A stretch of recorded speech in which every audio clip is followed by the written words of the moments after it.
Palabras más, con Álvaro García.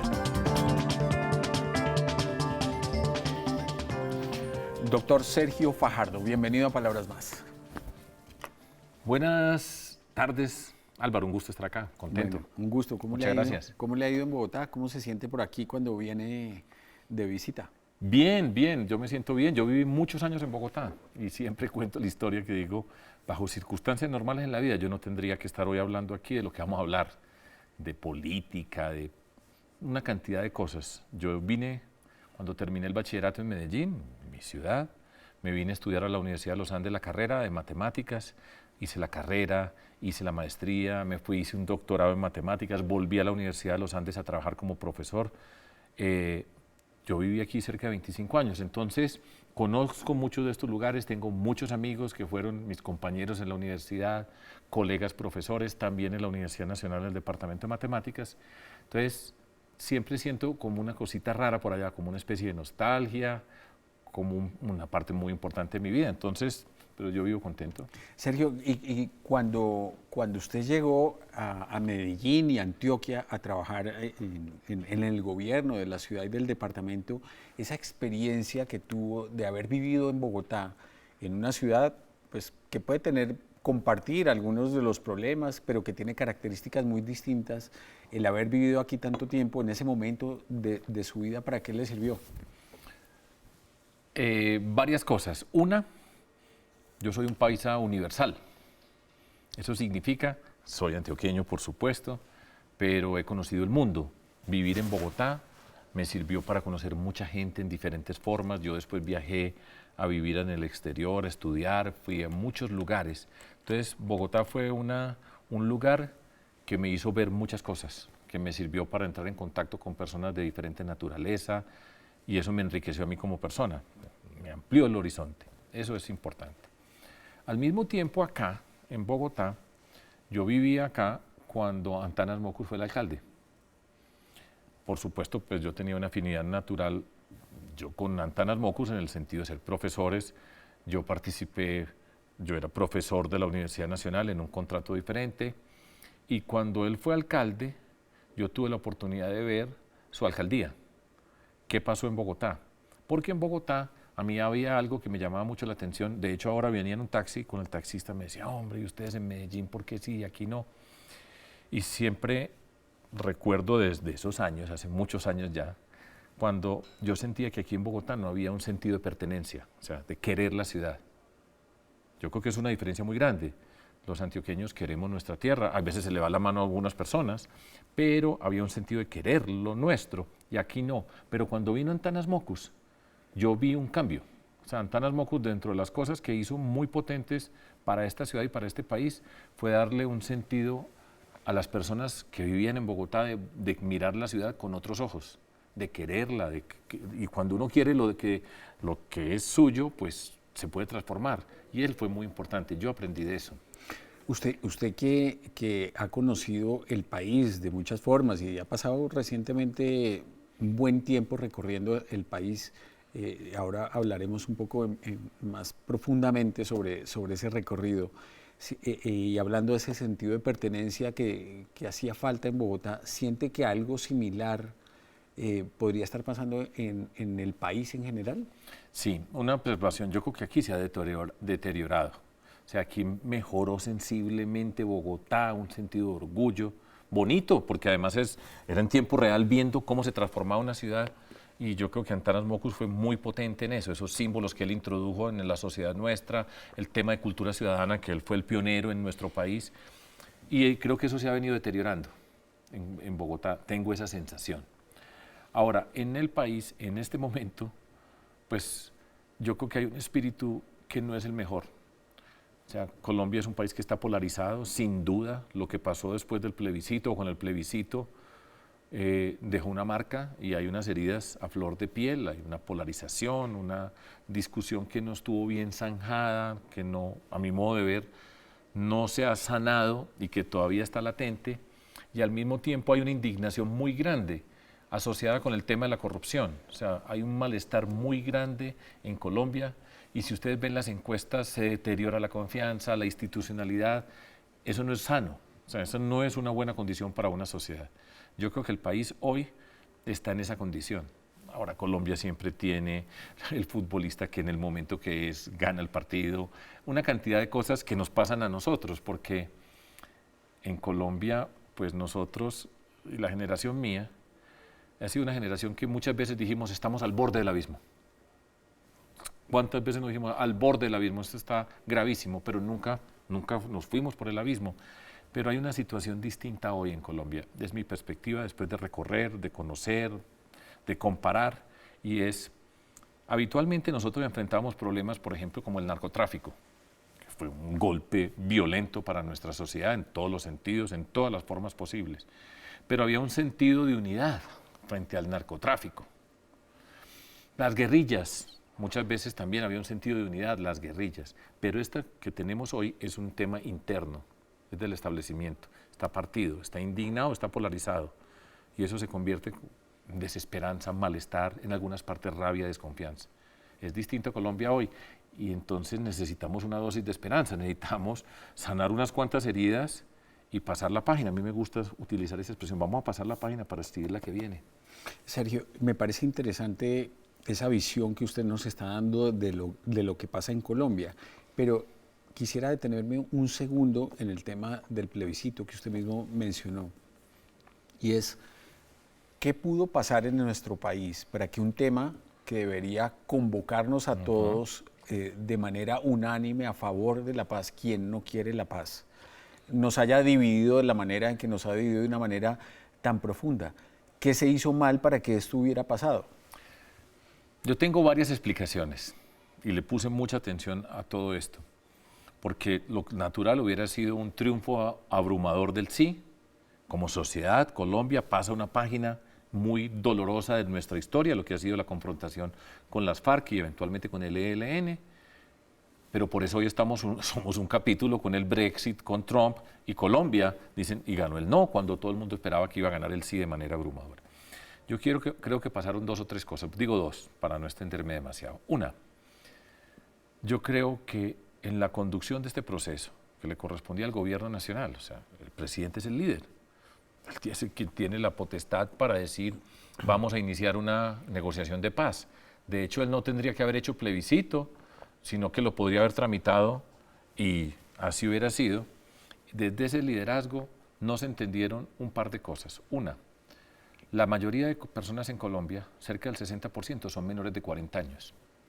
Son una generación muy diferente a la mía. Son una generación donde el muro de Berlín o la Unión Soviética ya son parte difusa de sus vidas. Una generación que creció de otra manera. Y para muchos de esa generación ya no estábamos en guerra. O sea, nosotros durante este tiempo pues disminuyeron las acciones, no había temas de confrontación urbana. Para mucha gente eso ya era algo remoto y no se supo explicar para conectar con personas de esa naturaleza. Yo creo que eso necesitaba una explicación. Ahora, yo soy un profesor, siempre creo en el poder de la pedagogía, en explicar con cuidado, no asumir por obvio lo que no es obvio y entender que en una situación de esta naturaleza se necesita un liderazgo que muestre las bondades de pasar una página, de estar en un proceso que suscita muchos sentimientos, miedo, rabia, desconfianza, dolor, que es natural después de tantos años de violencia, y eso no se hizo. Por ejemplo, cuando faltando un mes dicen, bueno, léanse los acuerdos, ahí están, son 297 páginas y léanse los acuerdos, ¿si esto qué? En Colombia, pues muy pocas personas leen 297 páginas al año, pero dejando eso a un lado, son unos acuerdos que son prácticamente pues, imposibles de entender si usted se sienta a leer acuerdos. Yo creo que faltó esa pedagogía profunda que se necesitaba en Colombia. Y el costo de eso, pues está lo que pasó en el plebiscito y las heridas que tenemos y las dificultades que enfrenta el proceso. Yo creo que eso fue una de las razones, y costosa porque el ambiente no es sano en muchos aspectos y tenemos que mejorarlo. Sergio, volvamos otra vez a ese recorrido por el país que usted está realizando desde hace tiempo, más o menos un año.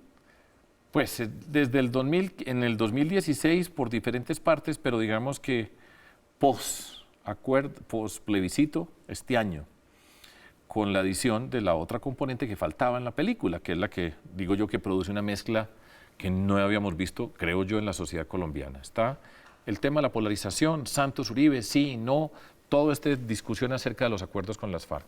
Y la otra, que es el tema de la corrupción, que produce una indignación muy profunda. Pero pasó algo extraordinario, como pasan las cosas en la vida, y faltaba una gota. Nosotros, yo, llevo hablando de la lucha contra la corrupción 17 años, desde que empezamos a participar en política. Y la taza se va llenando, y se va llenando, y se va llenando, y faltaba una gota, y esa gota se llama Odebrecht. Cuando cae la gota de Odebrecht, cambia la circunstancia, porque se derrama la taza. Y cuando se derrama la taza es la indignación, y cambia la mentalidad con respecto al tema de la corrupción en nuestro país. Y eso produce un malestar, una indignación, molestia, produce mucha molestia. En todas partes se está hablando permanentemente del tema de la corrupción. Estoy hablando del recorrido por toda Colombia. Entonces, polarización más indignación asociada con la corrupción nos da la mezcla esta distinta. Y yo le he podido ver, yo he estado este año, y estado significa conversar con muchas personas de diferentes lugares en la sociedad, en Boyacá, en Huila, en el eje cafetero, en Santander, en alguna parte de Cundinamarca, en Facatativá y Madrid y Faca, en Antioquia, en otros lugares, en la costa Caribe, Santa Magdalena, Atlántico y Bolívar. He estado en muchos lugares, Huila, escuchando y explicando la perspectiva nuestra con respecto al país, pero escuchando con atención. Y es donde yo veo que hay esa reacción, eso que está ahí tangible en Colombia. Y como te digo, es una situación que yo nunca había visto. Yo participé en la campaña del 2008 al 2010, yo recorrí a toda Colombia, he tenido la fortuna de ir desde Ipiales hasta Maicao, pasando por buena parte de nuestro territorio, conociéndolo y viendo las diferencias, cómo somos, etcétera. Pero eso está ahí y es un reto político. Yo quiero que hablemos más en profundidad del tema Odebrecht después de esta pausa que vamos a hacer, pero antes, un concepto, una palabra que usted acaba de mencionar, que es escuchar. Mucha gente dice que escucha, pero escuchar de verdad, ¿en qué consiste? En esto, yo tomo atención. Si podemos mirar acá, están todas las intervenciones donde yo he ido. Vamos a buscar en esta página.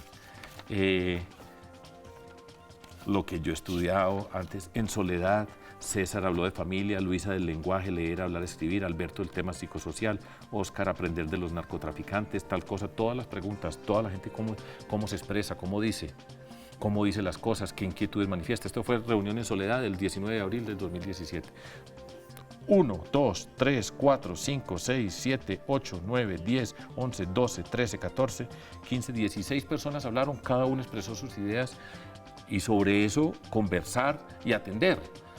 Porque y además la gente sabe cuándo le está poniendo una atención. Hay otros que están mirando allá y dicen, qué tontería esto, tal cosa. Y los que hablen, no, es con mucha atención. Y así lo he venido haciendo. En el Hotel El Prado, en Barranquilla, aquí está. En el restaurante La Bonga del Sinú, aquí está.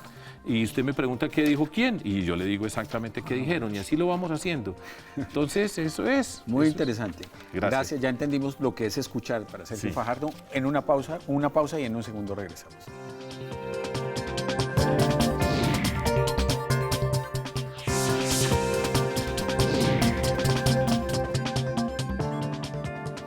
Sergio, mencionaba usted ahora el caso de Odebrecht, como el que rebosó, la gota que rebosó la copa, pero de alguna forma este caso tiene algo nuevo, algo distinto, además de la acumulación de hechos de corrupción que tenía la gente al borde de explotar. Sí. Este debe tener algunas características especiales. Desde su punto de vista, ¿cuáles son? Sí. Fíjense ustedes, habitualmente se habla de corrupción y se dice los corruptos están en las regiones. Que hay un poder central en nuestra capital y los corruptos están en las regiones. Un ejemplo favorito siempre es La Guajira. ¿Qué pasó? Lo que pasó con los niñitos que se murieron porque hay corrupción en el sistema de alimentación escolar, etc. Entonces, allá están los corruptos. Pero parecía como lejos, ¿cierto? Y Odebrecht nos dice, no señor, mírelos, aquí están. Lo que pasa es que es en dólares y es muy diferente. Y esa idea de que la corrupción está por las regiones, por allá están los bandidos, y yo siempre digo, coja un corrupto en cualquier lugar de Colombia y trace una línea y eventualmente llega aquí al centro. Eso no es una actividad diseminada por allá de locos que van sacando la plata de los tulas que envían con el gobierno nacional a las regiones, sino que esto es una cuestión mucho más sofisticada, organizada. Y lo que mostró Odebrecht es que pasaba aquí también, en todo el centro. Y no solamente pasaba, sino que, de hecho, una frase que yo repito he repetido en más de una oportunidad, perdón, y es, al que tiene precio se lo encuentran. ¿Sí me entiende la frase? ¿Usted tiene principios o tiene precio? Entonces, hay unos que por poquito, pues no, son honradísimos cuando la plata es poquita. Pero cuando llegan a unos niveles, ya cambian. Y esa es la diferencia, y eso significa tener precio. Y los corruptos, al que tiene precio se lo encuentran. Y saben cuánto vale. Y entonces van negociando hasta que dicen, vale tanto. Y la diferencia la marcamos quienes no tenemos precio, y que hay en todos los niveles personas que no tienen precio. Pero lo que mostró Odebrecht es que no es solamente unos locos por allá en las regiones robando, sino que aquí, en el poder central, pasó lo que pasó. Sergio, usted es profesor, pero detrás de este fenómeno de corrupción hay un tema de educación también. Hay un tema de cómo entender y aprender esos valores a los que usted hacía referencia. ¿Qué tiene que ver la educación que estamos recibiendo en Colombia con la aparición de este fenómeno sistemático de corrupción, que lo que implica es una visión de que aquí el vivo es el que sobrevive, sí, claro, y la persona honrada, pues digamos, no tiene el valor que debería tener una sociedad? Es cierto, y en esa reacción en las regiones, porque muchas veces hay esa mirada, estoy hablando desde las regiones que se sienten despreciadas desde el centro, menospreciadas. Cuando se dice, y mírelos tan educados, riquísimos, son muy educados y muy corruptos. Que esa es a veces se pone en entredicho la educación diciendo, mire, estos son de los más educados, y miren qué universidades estudiaron, miren las condiciones en que crecieron y miren los ladrones que son. Entonces es como una especie de contraejemplo para el tema de la educación. Pero nosotros hemos vivido en una sociedad que yo creo que de manera creciente ha hecho carrera a algo que viene desde hace muchísimo tiempo, desde la colonia, que es el fin justifica los medios. Eso significa, con tal de llegar, haga lo que tenga que hacer para llegar. Entonces ahí aparece el vivo, que a veces juega de una manera o juega de otra manera, y una forma permanente que de hecho yo creo que tiene una gran componente cultural. Mauricio García, tú sabes que Mauricio García Villegas es columnista del periódico El Espectador, de Justicia, está presentando en estos días en la Feria del Libro acá en Bogotá, no me acuerdo el título, un libro que explica las raíces culturales de todo esto. Frases que vienen, yo me sorprendía desde cuánto hace que vienen esas frases. Se obedece pero no se cumple. Echa la ley, echa la trampa. ¿Sí? Que roben pero que hagan obras. Yo pensé que eso era muy reciente. No, eso viene desde la colonia. La forma como nosotros los criollos acá nos relacionamos con los que venían de la corona española a organizar esta comunidad y cómo fue creciendo una cultura donde era de viveza, de quitarse de encima una cantidad de formalidades, de la apariencia de las leyes. Yo creo que eso ha hecho carrera y después llega aquí a Colombia dentro del contexto del narcotráfico y la política y se potencia de una manera extraordinaria. Con tal de llegar, haga lo que tenga que hacer. Y eso es muy diferente a los medios justifican el fin. El camino que uno sigue determina el valor que tiene lo que está buscando en la vida. Y quienes venimos del mundo de la educación sabemos perfectamente que la educación es un proceso donde nos vamos transformando. Y ese proceso de transformación tiene etapas y tiene momentos y por eso cuando se alcanzan las cosas pues tiene sentido alcanzarlas. Entonces, yo creo que eso es lo que ha pasado en Colombia. Y en el sistema escolar, pues el sistema escolar en buena medida también es un reflejo de lo que está pasando en el país. Los más importantes pedagogos de la sociedad son, creo yo, los políticos, somos los políticos, porque nosotros somos los que salimos en estas entrevistas. Nosotros los políticos son los que ustedes están cubriendo permanentemente acerca de cómo se toman decisiones, cómo hablamos, cómo nos comportamos, cuál es el comportamiento en los círculos privados íntimos del político que está en diferentes partes. Nosotros tenemos que ser ejemplares. Yo no tengo la menor duda acerca de eso. Y en la política se ha perdido buena parte de esa educación, se han tergiversado los valores y se ha hecho del fin justifica los medios, que es la expresión de la corrupción en el poder. Se convirtió en una forma de generar riqueza para unos. Y eso se transmite a toda la ciudadanía. Por eso es fatal, para mí la frase peor de todas es que roben pero que hagan obras. Dije, estamos perdidos, para no usar una palabra un poco más fuerte. Cuando alguien dice eso, Estamos perdidos porque le está diciendo, quédese con una parte, pero denos a nosotros algo. Y esa es la fatalidad. Y nosotros no tenemos que aceptar eso como sociedad. Ahí es donde estamos. Entonces, y además eso va asociado con, es que así es, así tiene que ser, no puede ser de otra manera. Esa es la trampa. Y pasa una cosa, si me extiendo, perdón, que se produce una paradoja. Una paradoja es una situación aparentemente contradictoria. Hay mucha indignación con la política y con la corrupción. Cualquiera le dice.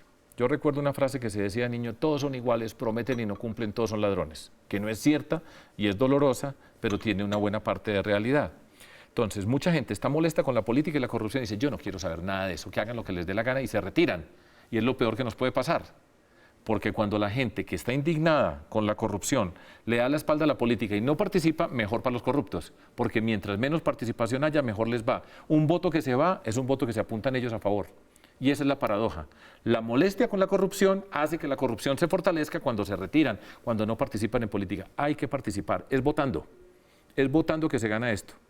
Porque en Colombia, nosotros tenemos dentro de nuestras características colombianas, hay una que es siempre sacar una nueva ley para resolver el problema anterior. Entonces vamos a ver a los más corruptos de los corruptos diciendo, mire, yo tengo las leyes. ¿Cómo se acaba la corrupción? Le van a decir, mire, la puerta giratoria, tanto tiempo. Haga este pliego de esta manera para que haya muchas licitaciones con muchos oferentes. Haga esto para que tal cosa. Y nos van a dar la solución. Pero esos fueron los mismos que no cumplieron las leyes que están actualmente, pero nos dicen, ahora con otras leyes sí se cumple. Y entonces en Colombia nos vamos trayendo otras leyes para tapar las que supuestamente no funcionaron. Y el problema es ético. Cómo nos comportamos nosotros, cómo asumimos la responsabilidad con lo público, cómo tomamos las decisiones. Ese es el reto.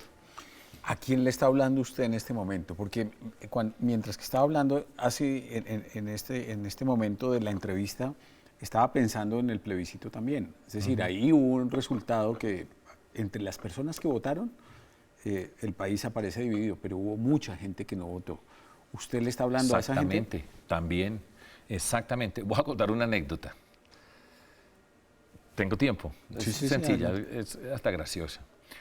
Yo vivía aquí en Bogotá cuando iba a cumplir 18 años. Ya había llegado yo a estudiar, estaba en la universidad estudiando. Y resulta que en ese momento cambió la ley y la mayoría de edad, de los 21 a los 18. Entonces yo era como esa primera generación de colombianos que íbamos a poder votar a los 18 años. Entonces aquí en Bogotá, la revista más popular en ese entonces era la revista Cromos, casi que la única que había por esa época. Estoy hablando de 1974-75. Entonces nos invitaron algunos estudiantes, nos llevaron al Capitolio. Pues yo dije, esta es la oportunidad de ir a conocer el Capitolio. Pues yo había visto por fuera pues, la Plaza de Bolívar, que siempre es emocionante para los que llegamos de otra parte conocer a Bogotá, en ese sector. Y nos llevaron allá y nos sentaron en en el palco, pues, en las tribunas o en los escritorios de los representantes a las cámaras. Entonces había pues quien estaba moderando la discusión y la nota era los nuevos votantes, nuevos ciudadanos, vamos a ser nosotros, los primeros, los que cumplíamos 18 años. Entonces empezaron a preguntar, a discutir y yo levanté la mano. Y levanté la mano y dije, yo no creo en el voto a los 18 años ni a ninguna edad. Y yo no creo en el voto en este país. Eso estaba diciendo yo en esa época. Y hoy, cada que voy a una universidad les digo, voten desde esa temprana edad, porque es votando que vamos a resolver este problema. Yo me demoré para votar. Y después de tantos años, yo les puedo decir, con esta sabiduría, estas canas y esta experiencia, hay que votar. Hay personas para escoger, ¿sí? Pero hay que votar. Sin duda que es votando que nosotros resolvemos muchos de estos problemas. La abstención en Colombia históricamente ha estado por arriba del 50%. Sí. ¿Cómo activar a toda esa gente que es escéptica? Así, hablando, explicando, haciendo política, en el sentido de explicar, pero tenemos que ser capaces, por ejemplo, con muchas personas jóvenes, que nos dicen, los jóvenes quieren participar, con el plebiscito aquí, fue una de las razones que dijeron, no, los jóvenes no votaron, pero después hubo una marcha que estaba llena de jóvenes, mire toda la cantidad de jóvenes. Jóvenes, hay que registrar la cédula, hay que ser conscientes de que vienen unas elecciones. A todos nosotros, por favor, mírenlo, participen, eso es ser ciudadanos, eso es hacer política. No tienen que ser candidatos para una cosa u otra, pero es clave que participen, porque la mejor forma de luchar contra la corrupción es que los corruptos no lleguen al poder. Porque una vez que están ahí, adentro, ya el problema es de otra naturaleza. Entonces, Ese es el reto y es político y esto es una decisión política y es un hecho ético. Sergio, una pausa y seguimos hablando de política y de Colombia. Listo.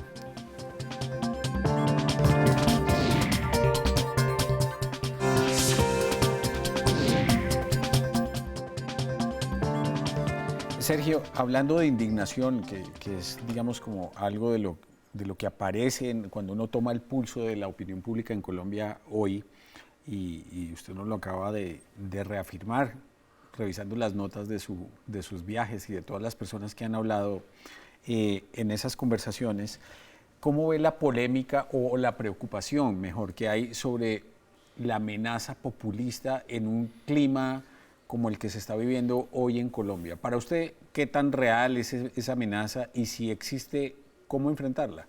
Sí, yo he oído eso bastante. Y entonces se dice, mire, cuidado con los populistas, vienen los populistas. Y yo siempre digo, el populismo no nace en el vacío. Esto nace de una circunstancia que está viviendo una sociedad. ¿Y quiénes han conducido la sociedad en los últimos años? Ellos son los responsables de lo que estamos viviendo nosotros ahora. Esta sociedad la han conducido unas personas que llegaron al poder. De hecho, por ejemplo, el presidente Uribe tuvo 2 periodos, el presidente Santos tuvo 2 periodos. Por ejemplo, el presidente Santos, en una que a mí me molesta mucho, que después dijo, no, yo creo que hay que acabar la reelección, pero después de que lo habían reelegido a él, ¿cierto? Entonces han conducido el país, estaban juntos. Cuando Santos ganó la elección en 2010, era el que le llevaba los huevitos a Uribe. Esa era la imagen, ¿se acuerdan? La imagen que había, que era los huevitos de Uribe los llevaba Santos y ganó las elecciones, pasaba en todo ese tipo de cosas. Ahí ha surgido esta situación en la que estamos. Entonces, ese malestar que estoy describiendo existe. Entonces dicen, pero mucho cuidado con el populismo.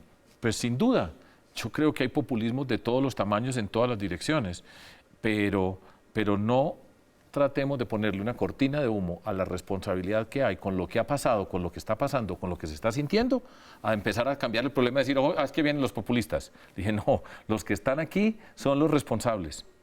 Por eso, por ejemplo, Álvaro, dentro de todo esto, porque eso tiene un mensaje subliminal, dejemos a estos, porque es muy peligroso que vengan otros, ¿sí? O como, por ejemplo, yo he oído decir, bueno, hay que despolitizar el tema de la corrupción. Le dije, no fregues. Despolitizar el tema de la corrupción, si la forma como se ha manejado el país, la manera como se han asignado los recursos, la mermelada, todo eso es un hecho político. Ahora vamos todos contra la corrupción y como si nada. Dije, no, es un hecho político y es un punto muy importante. La lucha contra la corrupción, contra el clientelismo, es un punto político y tiene que estar. No es que todos nos olvidemos de eso y unámonos. Ustedes han visto, a mí me llama la atención esto, porque en nuestra sociedad una expresión, no sé si sea muy sensible yo o esté hilando muy delgado. Piensen ustedes, a todos los que estamos hablando acá, empezando contigo. ¿Tú has visto algún corrupto con los ojos llorosos? Cuando ustedes lo muestran en televisión, ahí va esposado, tal cosa, pues puede estar en investigaciones, eso es otra cosa. Pero ya condenado, ¿usted ve alguno que diga, ¿sabe qué? Yo quiero pedir perdón, yo me equivoqué, cometí una falta? Ninguno tiene los ojos aguados. No he oído jamás a alguno que uno lo vea sudando, rojo, avergonzado, abochornado de lo que hizo, nada. Que uno dijera, mire, este señor paró y dijo, yo hice esto, me equivoqué. Yo le tengo que pedir disculpas a ustedes como sociedad, por mis hijos, por mis hijas. ¿De qué manera? Nunca, nadie, como si nada. Van allá, van a ver en cuánto tiempo salen y después no hay sanción social. Esto es un hecho político y estoy juntando eso con el tema del populismo. Yo no soy populista ni seré populista. Yo he sido alcalde, he sido gobernador, hemos participado en elecciones, hemos ganado elecciones, hemos gobernado, hemos manejado billones, respondiendo siempre.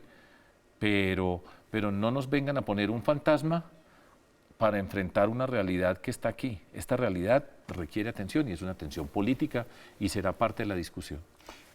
Muchos de los que están perfilándose ya como con interés de llegar a la presidencia de la República en las próximas elecciones, mejor dicho, todos coinciden en el tema de la corrupción y en la indignación. Y ahí, sin duda, digamos, hay como un tema transversal que preocupa a todos, a la sociedad, pero también que va a ocupar como la agenda de los candidatos. En la Alianza Independiente, que se ha llamado, hay varias personas que han tomado el tema de la corrupción como su tema principal. Está Claudia López, está Robledo, está Navarro, y ustedes han estado juntos. Sí. ¿Cuál es el verdadero alcance de esa alianza? ¿Hasta dónde llega y hasta dónde no? ¿Dónde son los espacios que comparten? ¿Y cuáles son los espacios individuales y cuál es la proyección de eso hacia futuro? Bien. Una primera observación. Ahora todo el mundo va a hablar de la lucha contra la corrupción y los más corruptos adelante. Tenemos que luchar contra este flagelo. Tenemos que ser duros, no podemos permitir toda una cantidad de cosas pues que uno sabe. Y mírele los ojos, mire las circunstancias, mire con quién han estado, dónde han gobernado, con quién están, ¿cierto? Eso no es tan sencillo como decir todos somos iguales. No somos iguales, para nada somos iguales. Ahora, con Claudia López y con Jorge Robledo, nosotros hemos conversado y tenemos un punto de acuerdo, que es la lucha contra la corrupción y el clientelismo. Es que están pegados, están muy pegados. Puede ser que yo tenga personas que no se hayan robado nada y que hay personas muy honestas, ¿cierto? Pero detrás hay una estructura clientelista que se ha quedado con la riqueza, una buena parte de la riqueza de este país. Entonces, ese es un punto de encuentro y es muy potente, porque es una condición necesaria, obligatoria para lo que viene. Hace parte de la política. No es que olvidémonos de eso para hacer otras propuestas, no. Esa es el primero. Eso abre la puerta para encontrarnos, pero tenemos que ser capaces de presentar una propuesta para el país. El tema de la lucha contra la corrupción y el clientelismo no es un programa de gobierno. Es una condición que tiene que ver con la política, con la forma como nosotros somos como colombianos, pero nosotros tendríamos que ser capaces de presentar una propuesta de modelo de desarrollo, qué pensamos nosotros, de qué manera vemos esta sociedad, cómo vamos a escribir la página nueva. Estamos hablando de las que estamos pasando y hay que pasarlas y hay que señalarlas, pero esta página nueva la tenemos que escribir de otra manera. No la van a escribir los mismos que escribieron la página de la violencia y la corrupción, nos van a escribir la página nueva. No, señor.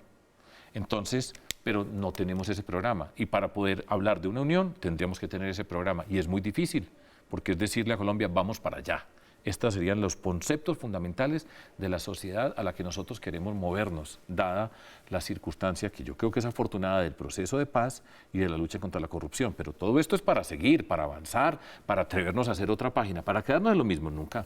Entonces, tendríamos que presentar un programa para Colombia y eso no lo hemos hecho. La puerta está abierta para que lo discutamos, pero no necesariamente es fácil y no lo hemos hecho. Falta mucho por ver.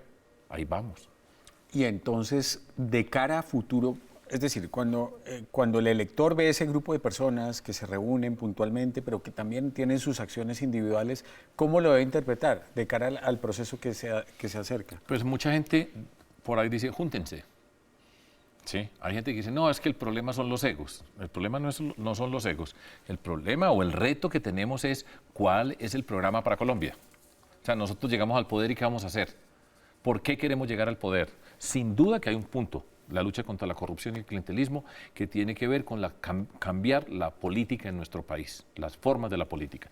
De la manera como se llega al poder, así se gobierna. Los que pagan para llegar, después llegan a robar. De eso no tenga la menor duda. No conozco uno que han comprado votos en la campaña y después no han robado. Eso pues no hay. Pero ya tenemos nosotros que pasar a decir, bueno, ¿cuál es la política ambiental para Colombia? ¿Cómo vamos a escribir esta página? ¿Cuál es el papel de la educación, la ciencia, la tecnología, la innovación, el emprendimiento, la cultura, el régimen tributario? Una cantidad de elementos. Los tenemos que discutir para poder decir que estamos juntos para transformar el país. ¿Cómo siente, Sergio, que va a ser la campaña que se avecina? Pues yo creo que va a ser muy horrible, ¿sí? Desafortunadamente, mucho insulto, mucha agresión, mucha trampa, mucha mentira. Yo espero estar equivocado, pero lo que voy viendo, hay una expresión campesina que a mí me parece bonita, yo no sé si se entienda, mala tos le siento al perro. Oye toser al perro y dice, uy, está enfermo, ¿sí? Y yo mala tos le siento a todo esto que está pasando, porque va a ser una confrontación muy dura, ¿cierto? Unos defendiendo unos privilegios, un grupo, una parte de la política aferrada a los privilegios del clientelismo que están asociados con la corrupción, los puestos, contratos, defendiendo eso con todo, y va a ser cruenta, pienso yo. La cantidad de insultos, pues no nos imaginemos. Ojalá que esté equivocado, ojalá que esté equivocado. Ahora, yo particularmente, pues dentro de todo este contexto, nosotros llevamos 17 años en esto. Yo entiendo la naturaleza de las diferencias. Una de la parte del proyecto de cultura ciudadana para nuestro país es aprender en Colombia a ser diferentes sin ser enemigos. Es que aquí somos diferentes enemigos. Enemigos, agresión, agresión verbal inmediatamente, y a continuación en Colombia siempre está la violencia física ahí al lado de nosotros. Nosotros, dentro de nuestra política, yo nunca personalizo, usted no me ve hablando a mí del uno o del otro. De hecho hay gente que me dice, no, es que a este le falta fuerza, le falta talante, sí le falta, yo no voy a decir la palabra, ¿cierto? Porque no anda insultando gente. Yo no voy a insultar a ninguno, ¿cierto? Voy a decir lo que digo acá, voy a explicar en lo que nosotros hacemos. Yo creo en eso, yo creo que eso hace parte de la cultura ciudadana, porque es que nosotros somos los principales educadores, somos nosotros. ¿Cómo me comporto yo como persona? En un espacio público, en un espacio privado, usted ve en un restaurante, cómo llegan, cómo se comportan, qué pasa, dónde viven, cuáles son los recursos. Eso es muy importante. Y bueno, ya veremos. Sergio, una última pausa para venir a hablar de cómo ve usted temas específicos de lo que está pasando en Colombia y en el mundo. Listo.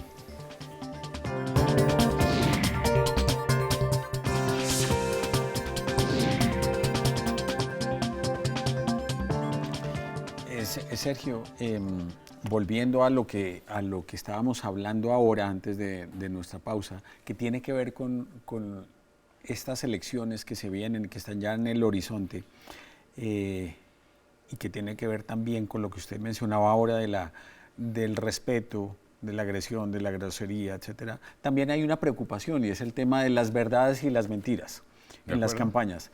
Ahí, ¿cómo lo ve y cómo protegerse de eso? Mire, lo veo muy difícil, porque aquí cualquiera puede decir cualquier cosa de cualquier persona, ¿sí? Ahora, yo uso una frase que repito, y es: la verdad y la decencia siempre salen adelante, aunque a veces se demoren. Entonces, pues buscar los espacios para presentar la posición que nosotros tengamos, para poder explicar, para poder responder las inquietudes. Hay inquietudes de diferente tipo. Hay unas que no merecen ni siquiera ser consideradas, otras ignoradas y otras responderlas, ¿sí? Dar ejemplo es que es muy difícil. Y fíjese que estando dentro de todo este contexto, a mí me insultan y dicen una cosa bien horrible sobre mí. Lo peor que me puedan decir, ladrón, ¿cierto? Entonces yo tengo que decir, ¿le voy a responder a cada uno que me está insultando?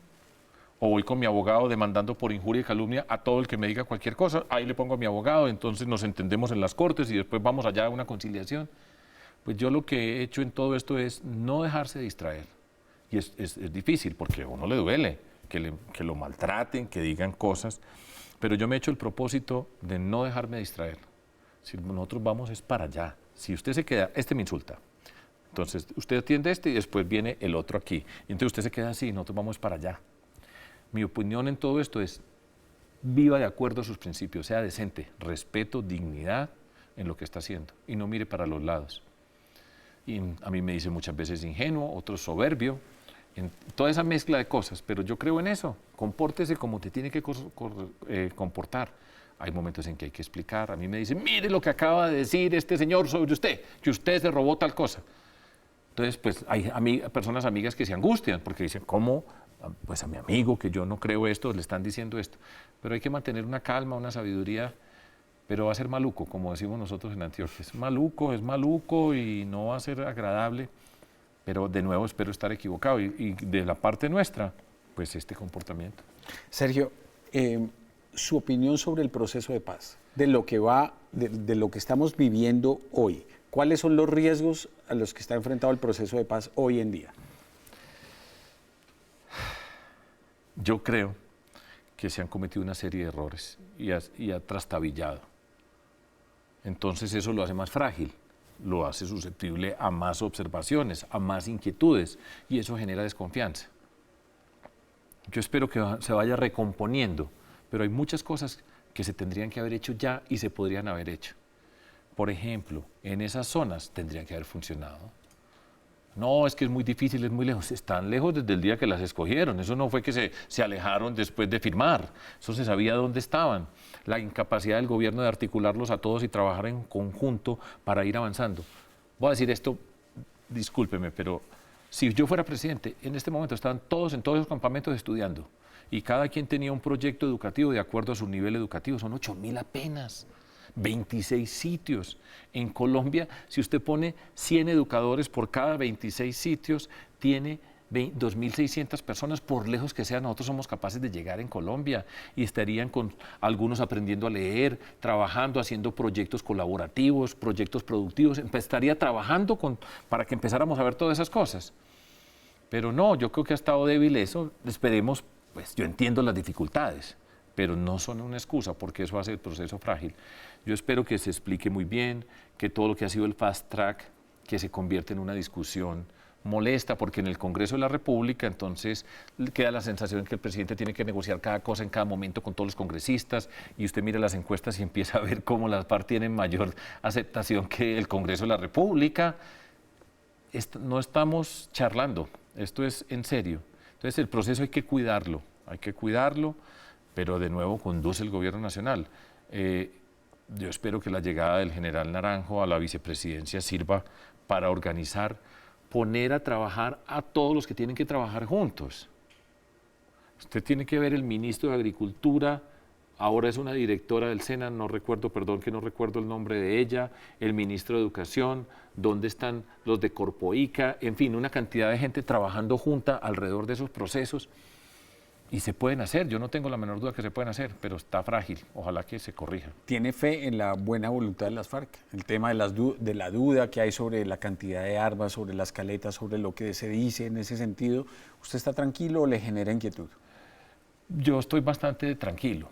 Yo entiendo que es difícil, pero bueno, ya van todos estos años y ha habido diferentes etapas, diferentes momentos en esa negociación y en términos generales se ha cumplido y yo creo que ellos realmente quieren avanzar. Ahora, es frágil, que puede haber unos que se devuelvan, que las cosas no funcionen, entonces pasen cosas, pero yo creo que puede funcionar bien. A mí me tocó como alcalde de Medellín la desmovilización de las autodefensas. En ese entonces, estoy hablando del enero del 2004, yo asumí como alcalde de Medellín, el presidente Uribe había negociado con las autodefensas, Luis Carlos Restrepo era la persona que coordinaba el proceso de paz, una desmovilización, y a nosotros nos tocó un montón de gente desmovilizada y reintegrarla en Medellín, y nosotros lo hicimos. Difícil, dificilísimo, pero se puede hacer, claro que se puede hacer. Obstáculos hay momentos contradictorios, todo eso pasa, pero si uno tiene la tranquilidad, sabe claro para dónde va y pone los equipos que nosotros en Colombia los tenemos y de sobra, eso funciona. Yo creo que funciona y puede funcionar bien. Ahora, hay quien conduce y los que conducen son los que pues tienen la mayor responsabilidad. El ELN, ese proceso, lecciones aprendidas de lo que ocurrió con las FARC, ¿cómo ve el proceso con el ELN? Pues mire, yo he participado, yo fui miembro en 1995, cuando era gobernador de Antioquia, en ese entonces Álvaro Uribe, él creó la que se llamó la Comisión Facilitadora de Paz de Antioquia. Yo fui integrante de la Comisión Facilitadora de Paz de Antioquia, con varias personas en ese entonces. Desde ese momento a mí me tocó estar en conversaciones con gente del ELN. Y desde 1995 estábamos pensando que ya están a punto de entrar a negociar. Y van 22 años. El ELN tiene unas condiciones particulares. Esperemos, yo creo que Juan Camilo Restrepo es un hombre serio, el equipo de negociadores que tienen es un equipo serio, que entienden a Colombia, entienden las lecciones aprendidas del tema de las FARC. Yo espero que avancen, pero con el ELN tantas veces es como una moneda al aire. Esperemos que estando allá sentados se logre avanzar. Tenemos un buen equipo negociador, sin duda. Yo espero que funcione bien, pero el ELN, pues hace 22 años estamos esperando que negocie. ¿Cuál es su posición sobre un tema que ocupó la atención de la sociedad colombiana hace unos meses, y es el tema de la adopción y el matrimonio por parejas del mismo sexo? Yo creo que la adopción no depende del sexo o del tipo de pareja, sino la calidad de las personas. Hay personas que tienen la capacidad para adoptar. Ahora, yo no soy quien determina quiénes la tienen o no. Para eso se necesitan los equipos de expertos, psicólogos, todo ese tipo de grupo de personas que entienden la naturaleza de la familia, lo que traen los niños y las niñas, la calidad de estas personas. Y ese proceso tiene que ser un proceso riguroso. Por el hecho de que sean un hombre y una mujer no garantiza que son mejores padres que otra persona. Ahora, eso lo tienen que determinar los que saben. No lo puedo hacer yo por decreto, pero tiene que ser un proceso muy exigente con las personas que entienden niños, niñas, familias, sociedad y contexto, y que sean ellos quienes deciden. Y ya. La calidad de las personas no está, para mí, no está definida por su orientación o si es una mujer soltera o es un hombre soltero.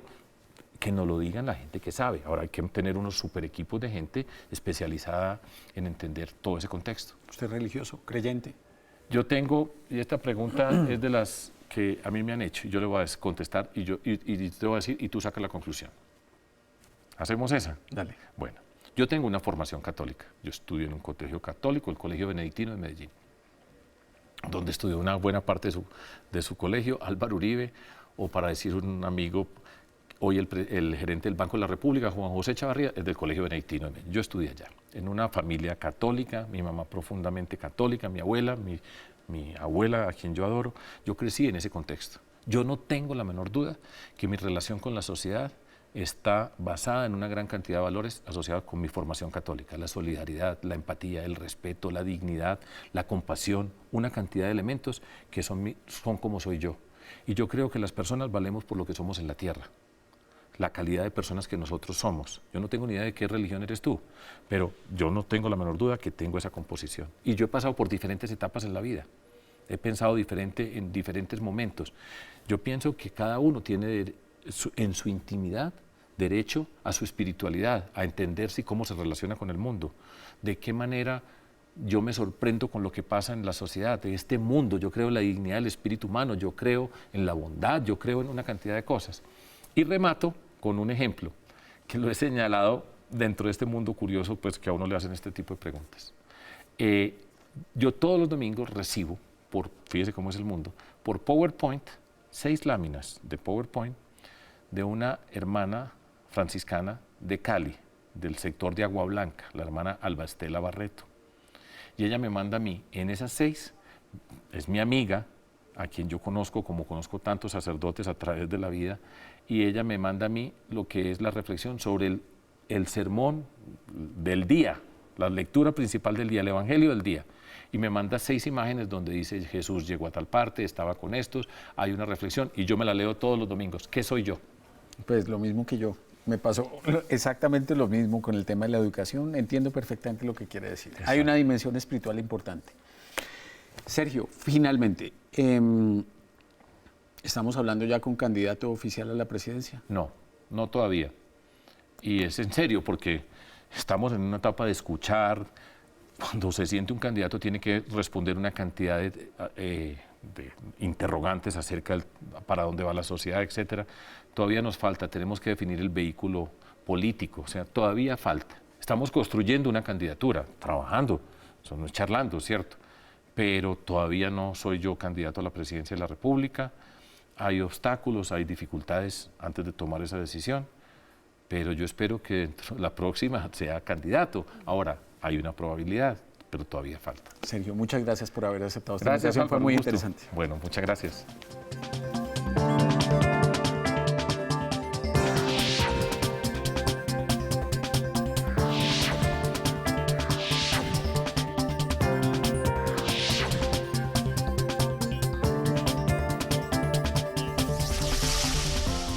Palabras más con Álvaro García.